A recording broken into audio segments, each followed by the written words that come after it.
Mr. Conkey had never revealed that there was a TP burner on that site. Now, anybody who lived here in Auburn knew there was a TP burner on that site for, I don't know, maybe 90 years. So that never got analyzed. They're highly toxic. Courtney will speak to it. But anyway, that's the background. This is outside of the CEQA process. What our goal is to get the county who screwed up, they should have known about this, to reopen the EIR so we can speak to this. In addition, as you will recall, it was approved as a generic super center. Now it's a known Walmart. Walmart has its own special effects. They're well documented, well known, well accepted in the state of California. And so now that it's a known Walmart, we want it analyzed under it being a Walmart. So with that, I'll turn it over to Courtney. I'll let you introduce yourself and your background. Okay. Very great. Hello, everyone. Good morning. Thank you so much for making it out on a Saturday to discuss this very important issue. Well, essentially, I am one of the attorneys that... I think I need a microphone. Hello, testing. Can everybody hear me out there?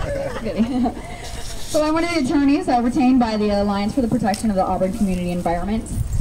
She gave you a brief history of what has been going on as far as the CEQA suit, and I'm here to talk about the regulatory actions that we've been involved in. As you know, in 2010, your Board of Supervisors certified the environmental impact report. However, we knew that there were concerns that were not addressed in the EIR. So based on these concerns, we decided to determine whether developing on the site may prove still to have significant health problems and environmental issues. So we embarked on a series of investigations to determine whether these things were true. In early 2011, we retained an environmental expert named Matt Hageman, who is a former employee of the Environmental Protection Agency. He combed through all of the historical files, tried to look up Sanborn maps, all the aerial photographs, and just dug and dug and dug into the history of this site. Now, as we all know, it's been operating as a lumber mill since approximately 1906 until about the 70s. And the lumber mill activities were only documented in the 60s and 70s. Thus, all of the activities that occurred before that point were sort of unknown. But after plenty of research, we figured out that there were other activities there that do have environmental concerns. For instance, the wood was often dipped in preservatives. Those employees told us that, mold-killing preservatives.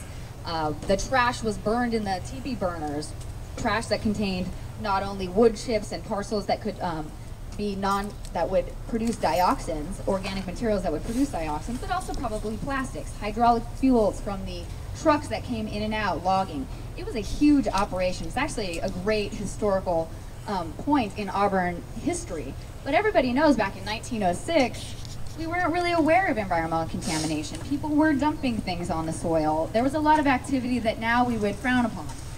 So we contacted the California Department of Public Health, and we gave them all of this information, and they, luckily for us, the California Department of Public Health agreed with the pace. And they issued a letter to the Department of Toxic Substances Control on or about August 2011, essentially stating that we recommend additional testing be done for environmental contaminants.